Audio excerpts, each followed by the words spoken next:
Welcome back to another episode of the Adventures of a Disney Dad podcast. Chip is back.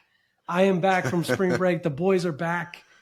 We are happy to be back. And the solo episode took a lot out of me. So I hopefully we won't have to do that again. But this week on the podcast, we're going to talk a little bit about Chip's recent trip with Disney Cruise Line. We're going to talk about my experience staying Offsite and visiting Hollywood Studios for a day with 6 kids, 7 and under. And it was I've got a lot to say about staying Offsite and things we learned from that vacation. So we're going to talk a little bit about that too. Before we get into it, Chip, Disney dropped the biggest discount I think I've ever seen. I don't know what the percentage is, but I saw you post that today and I was like, do I book 2 nights at on site? I don't know. I'm thinking about it. Honestly, I've never seen anything like this. It's easily the best deals since, it's got to be at least since 2019, pre-COVID. I like, there's just no other way to describe it. So for anybody that hasn't seen it yet, for Disney Plus subscribers, you can get select resort hotels for as low as $99 a night. Which, What dates are those through, Matt? I know I saw through July. I just didn't know what. I'm going to pull it up right now. So the dates. The offer is valid on 2-night stays or longer, which is also not normal. So typically with Disney discounts, you have to book like at a minimum 3 or 4 nights. You may have to add tickets. Some of their recent discounts have had park hopper. There's nothing else being required. You just have to book at least 2 nights. And it's valid for most nights, June 29th to July 31st. And it includes a lot of the right around July 4th period. It includes the following room types. They're very specific here with the room types that are available. It's $99 a night for standard rooms at All Star Sports, $169 per night for Woods View rooms at Port Orleans Riverside, $229 per night for Cars Family Suites at Art of Animation, which is an absolute steal, by the way. Like how many does that sleep? Does that sleep my whole family? Should I do it? So I've got a family that is going down in July 1st, and they were previously $1,100 for a family of 6. One of their kids was 2, so he doesn't count towards the room. But family of 6 staying in a Cars Family Suite, and it was $1,100 for just the room, and now it's like $550. It literally cut their room in half for them. This that's awesome. Then you've got $249 per night for Deluxe Studios at Disney Saratoga Springs, and $339 per night for Savannah View rooms at Disney's Animal Kingdom Lodge. If you're considering going to Walt Disney World this summer, definitely reach out for a free quote. All the links to get a quote are going to be in the show notes. I would love to help you plan a fabulous Disney vacation. All my services are free to you as a travel agent for the Magic for Less Travel. We talk about that a lot on this show, and yet I still sometimes forget to mention it. So we would love to help you out. But Chip, like it kind of shows a little bit of desperation, right? So kind of, you and I talked a little bit before the show that I'm going down the week before July 4th, kind of last minute trip with the family. And you said Saratoga, Animal Kingdom Lodge, Old Key West. I could book any room possible. And that's Kidani, not so much Jambo, but Jambo had openings too, which I never see. And I'm 3 months out, 2.5 months out. And this is DVC that Chip is referring to. So yeah. And that just shows the lack of demand right now, unfortunately. Yeah. And that's what's crazy. And I just booked Copper Creek, which is unbelievable to me that we haven't had a chance at it. Normally that's 6 months, 7-month window. And July, I told you July 4th might be the hidden holiday to go because it's not busy. Well, I think like what we're seeing is travel across the industry is down this summer.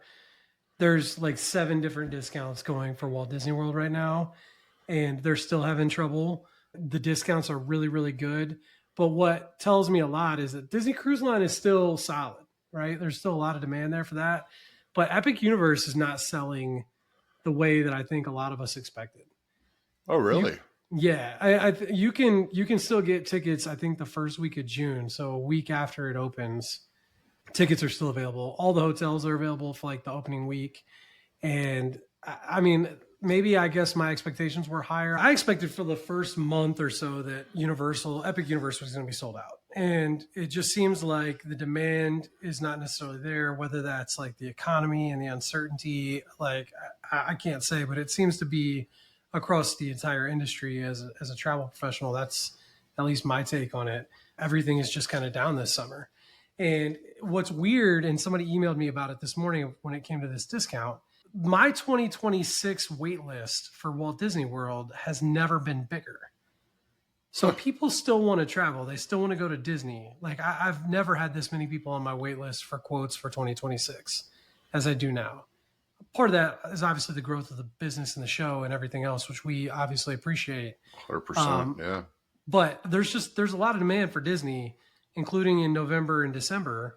And I think the same will be true when the Halloween stuff drops.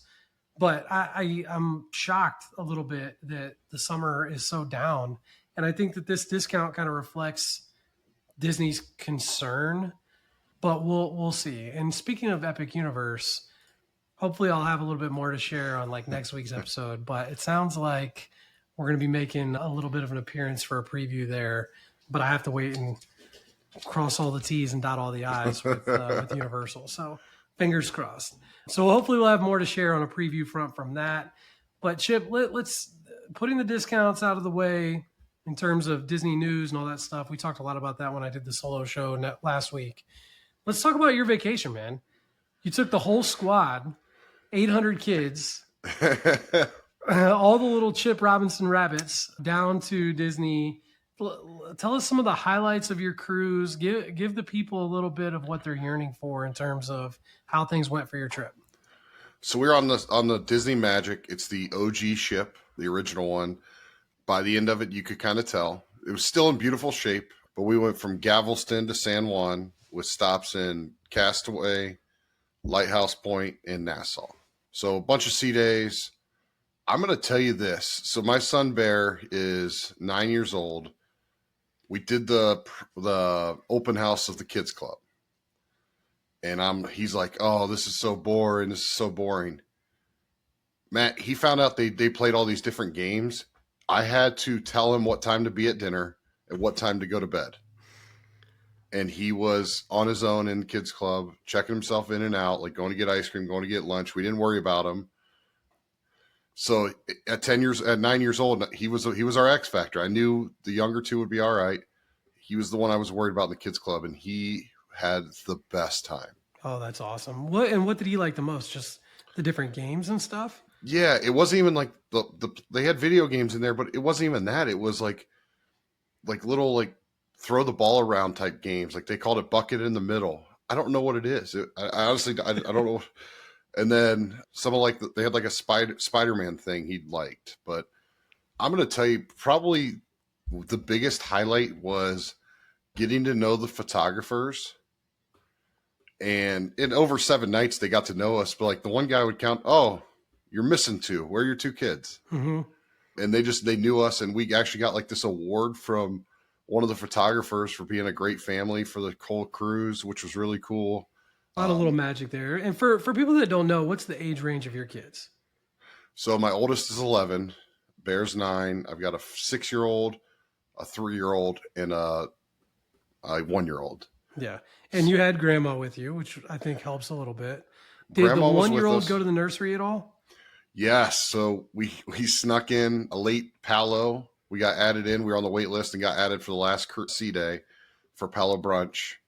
So we put her down there for 2.5 hours, and she did great. Like they took her. We thought she was going to cry. Nope. Went right in and played. And one of the things that I'll tell you is we had our magic bands for all of our kids because we knew they could get in the room and for kids club. But we had a magic band too for Axel, and that doesn't work there. And it's all because they can identify where the kids are at. So they put a $25 deposit on Magic Band. You just have to turn it in the last night, which we did. So you basically rent a Magic Band if you don't have one. Yeah.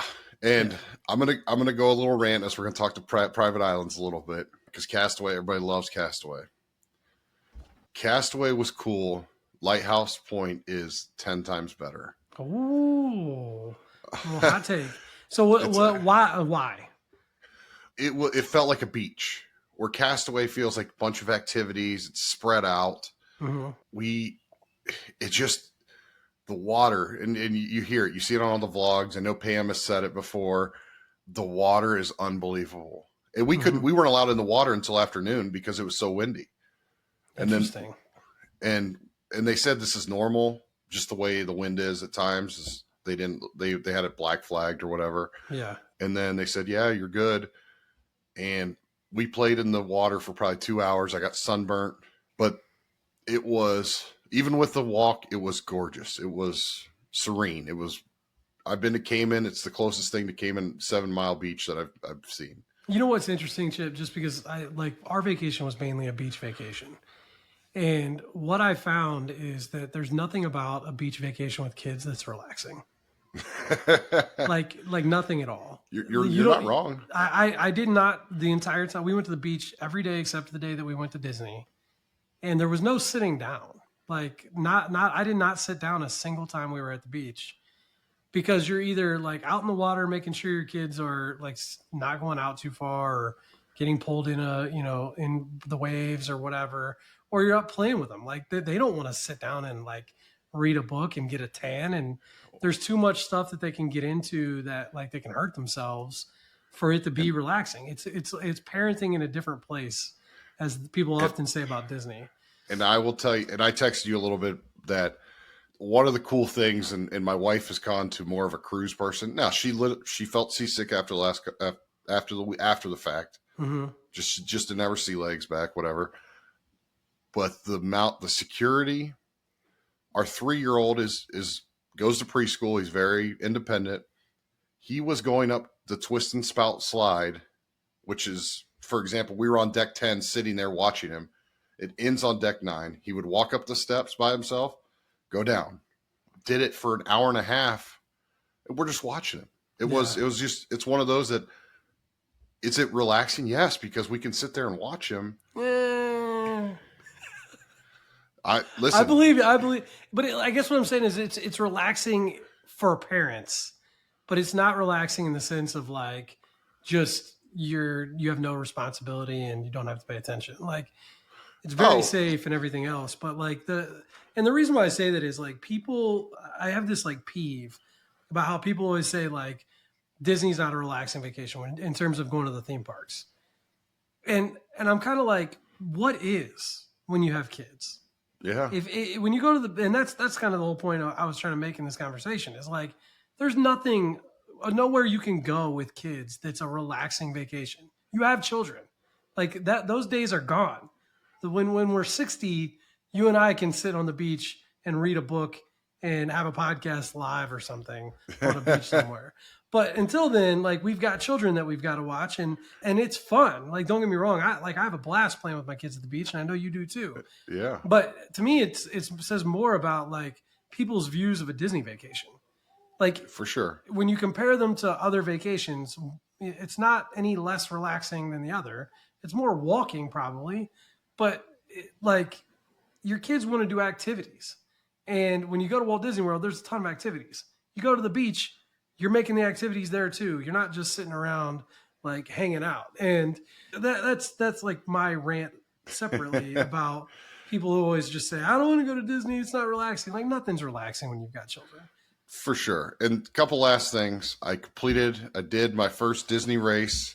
Yeah. And you got your medal too. I did get my medal. I should have put it on. I completely forgot about it. I thought about it as soon as we started and I forgot to go get it. But I did the Castaway 5K. And anybody can just walk up and sign up and do the 5K when they're and you don't even sign up. I just went and said, hey, are you guys, because it's a little stand. Mm-hmm. And I was like, you guys going to be here? I'm going to go do the 5K. And they're like, yeah, we'll be here till 5 or whatever. And so I went and did it. I just walked it. I'm not a runner. I walked at a good pace. It was really cool because I know a little bit of history of the island. So you walk on the runway and you walk down to Serenity Bay. You walk to the fire tower. That was really cool. A couple Mickey churro waffles are worth the hype. Nice. We had them twice, so that was really cool. I'm going to tell you what, though, the characters were unbelievable. Yeah. Any that really stuck out to you? I'm going to give Thor a big shout out because they had like just Marvel characters just came out. There were 4 of them, so it was Captain America, Black Panther, Thor, and Spider-Man. Which is And awesome because you don't get that at the parks. no, and it wasn't a Marvel Day at Sea. It was just they're making an appearance. Mm-hmm. And so Thor didn't have anybody, and Axel was right there. He's like, hey, let's race. And they raced down the hallway. And I filmed it, and it was really cool. Like, it was one of those that was the characters. I mean, and I'll tell you this, that's one of the things, Matt, as your kids get older a little bit, like with Kenzie and Bear, they went and got photos with the characters without us. And then we look on the app and they're like, oh crap, there's photos. Like Mm-hmm. Bear went and did the Frozen photos. We had no idea until we saw it the next day on the app. I love it. And your oldest, Kenzie, how did she's 11. How did she do in the kids club? So she went in, we checked into, I think it's Edge or Vibe. I don't know, one of the two. And she just didn't like it.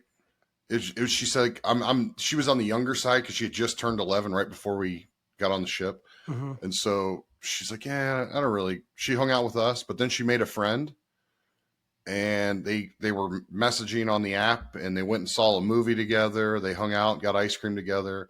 So that was the other cool thing. Being on a 7-night cruise is our kids all made friends. Yeah. Which is like fun. Ryland's got a pen pal now.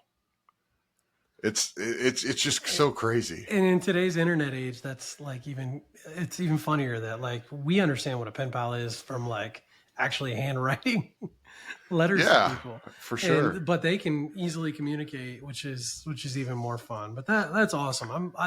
I'm so glad that you guys had a great trip. Disney Cruise Line, I think, is really special. And I know you didn't say there's not really any discounts.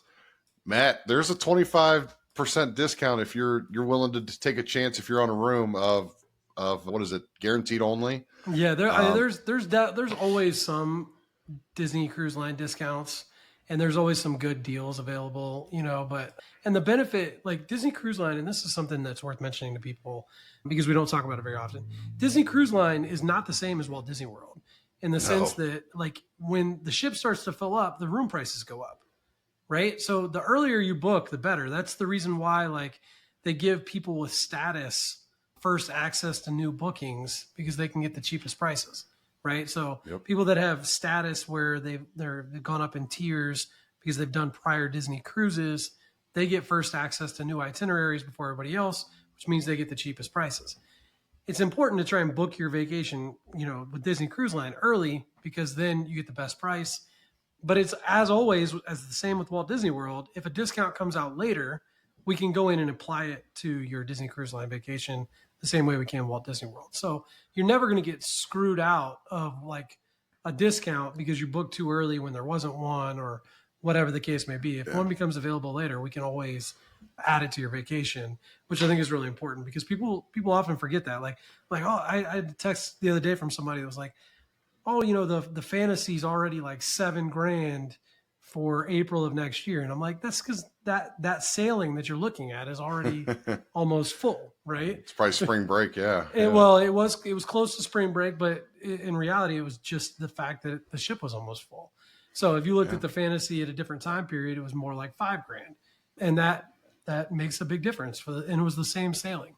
So those things are important when you're considering a Disney Cruise Line vacation. Chip, I'm glad you guys had a great time, and I know from seeing the pictures of your wife and everybody, you guys had a blast. And certainly if any of our listeners have Disney Cruise Line questions or anything about the magic, the dream, we're happy to answer all of them. Another one is if you have questions about Galveston, let us know because I'll get Chip to answer those, to talk about his experience out of that port. So definitely send those in the inbox. And especially with transfers, because that became an issue that you and I never talked about, but I booked private transfer from the hotel or from the airport to the hotel and thought the hotel was going to give us transportation, which is the reason I booked it. And I'd called multiple days ahead and they said, oh, just do it the day of. I showed up and they're like, oh, we're full already. And I'm like, well, I called 3 days ago and I called yesterday. You told me to book today. Yeah. And so, but I found a guy and he was phenomenal. I'm like, that's part of the unfortunate part of some of those that are like the hotels are not affiliated with Disney. Unfortunately, you get the same issue in Fort Lauderdale too. So those are important things to keep in mind. That said, we're going to transition a little bit because I want to talk about staying offsite. And Chip, you've stayed offsite at Walt Disney World plenty. And I just Yeah. experienced it. We were staying in Tampa. So we were pretty far away. We were at the beach in Clearwater, and we drove up to Walt Disney World for one day with a group of 13, which included 6 kids, 7 and under. And we wanted to do just one day at Hollywood Studios because my kids love Muppets Courtyard. It's important to our family. It's got some nostalgia factor there. And we wanted the kids to say goodbye to it. So we decided we're going to drive up. And let me tell you, this, like, people ask me a lot about staying offsite. And the main thing that I tend to tell them is that you're not really going to save money. You might get a better hotel for the same money. Like, you might get a decent Marriott for the same price that you'd be staying at like Pop Century at Disney. And if you like the Marriott hotel quality better, maybe that makes sense. But oftentimes, as you see right now with discounts of $99 per night, you're not going to find an offsite hotel that's less than $99 a night, where when you consider that you've got to pay $35 for parking at the theme parks every time you come. Yep. And you've got to actually have transportation, right? You have to rent a car, you're driving back and forth. But putting the financials aside, Chip, the traffic around the Walt Disney World theme parks is absolutely insane.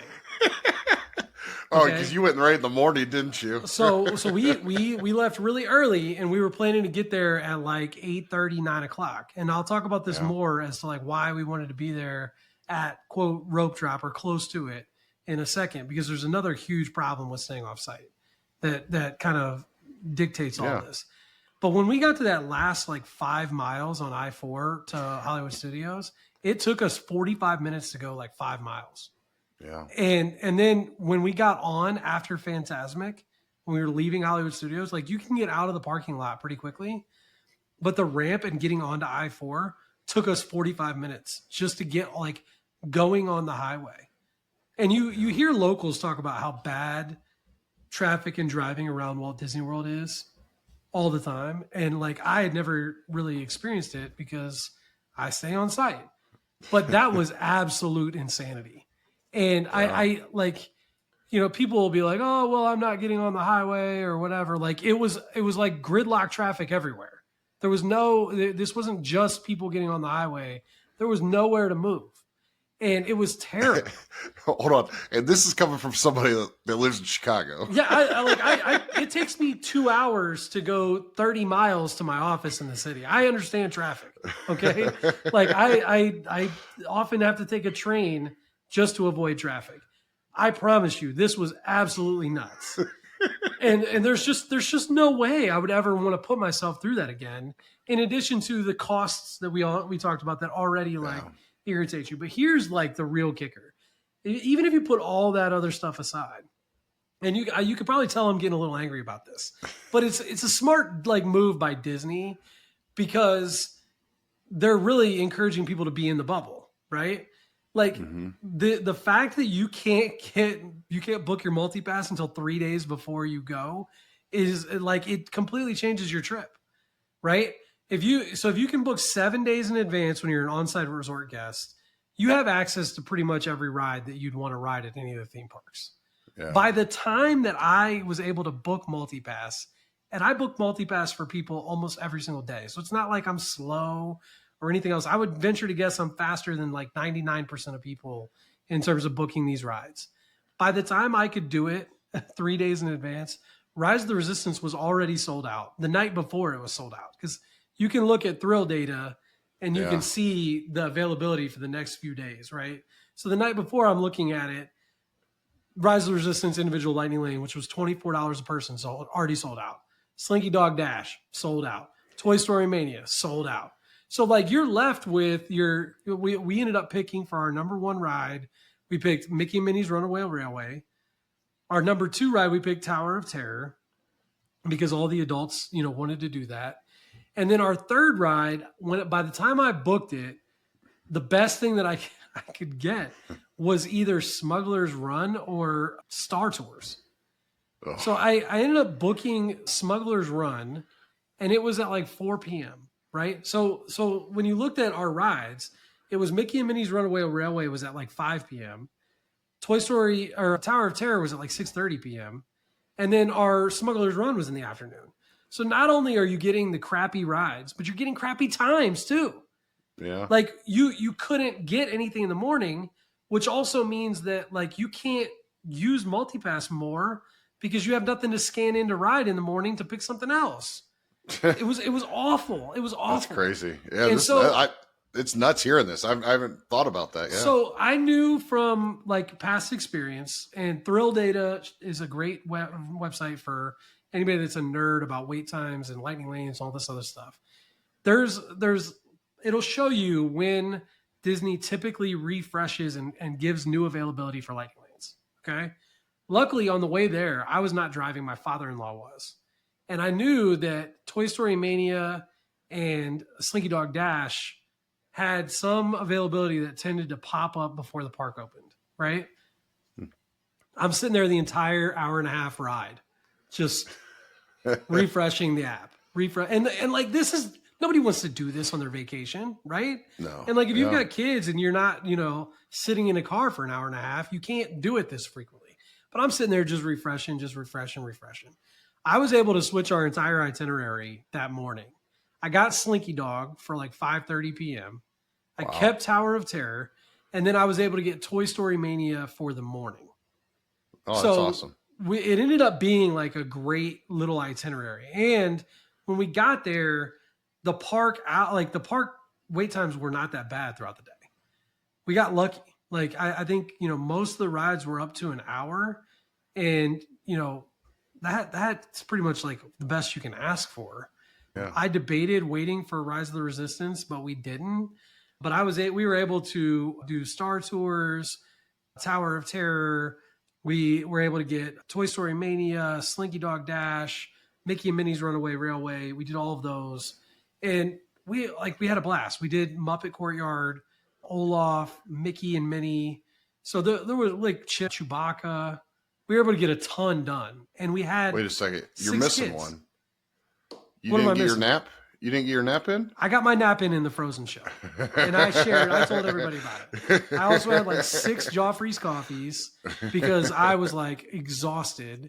And it saved me because I had to drive on the way home, which, was ended up taking like 2 hours because of all that traffic getting out of Hollywood Studios.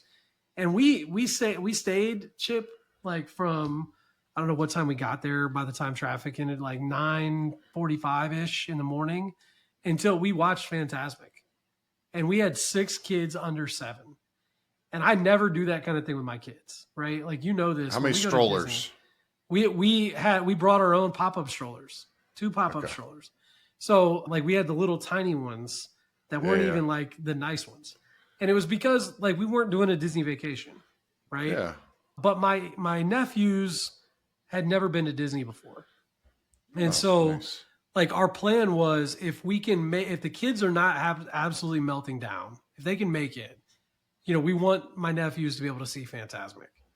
So like, we were like, we're going to ride it out as long as we can. And the kids were awesome.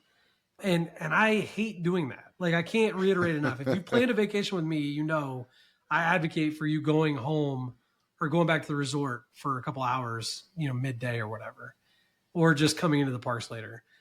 Like we did the entire basically park open to park close, and it was absolutely insane. But we had an awesome time, got a ton done. It was a lot of fun. But Offsite, man, is just like, you can't do it. You can't. I'm convinced you can't do it. You can't do it if you're planning to go to Disney World. I agree. Yeah.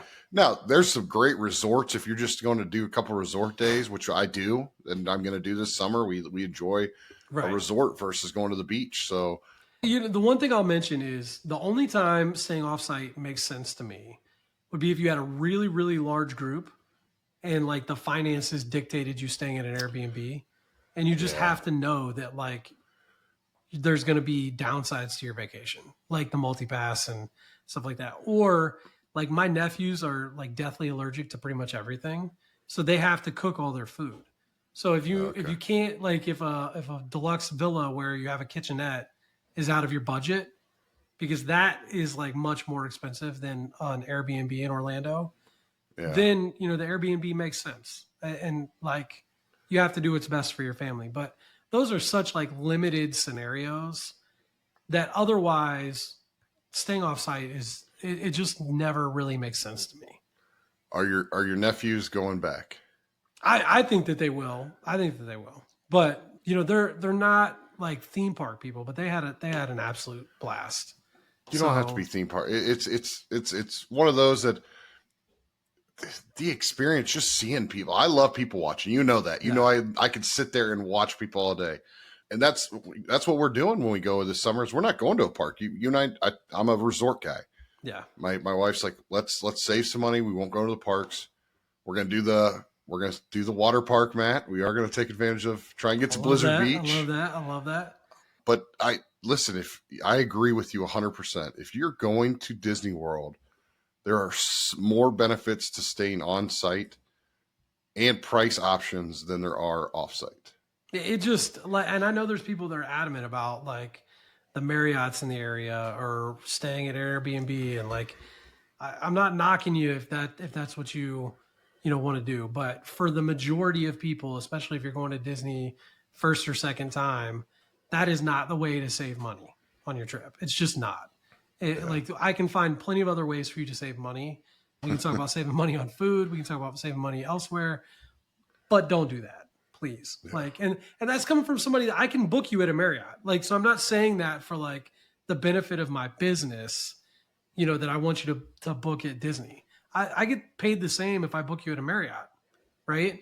Like it doesn't make any difference to me whatsoever, but it's going to be best for your family to stay on site. Now that rant's over, and I think I'm going to do a separate YouTube video on all of the like differences between the two. That's going to wrap it up for our episode this week. We are really looking forward to getting back into the swing of things. If you've got questions for the inbox, you know where to reach us on social media below. You can always email. We love to get your questions. You can also leave them as a comment on the video, and we'll try and make sure that they get answered on the next episode. We've also got a really cool guest coming up at the beginning of May that I think a lot of you guys are going to be really excited about. So we can't reveal anything yet, but the recording is scheduled. So really looking forward to that. As always, the link to get a quote is in the show notes. Chip and I greatly appreciate all your guys' support, and we will see you in the parks. We'll see you when we see you.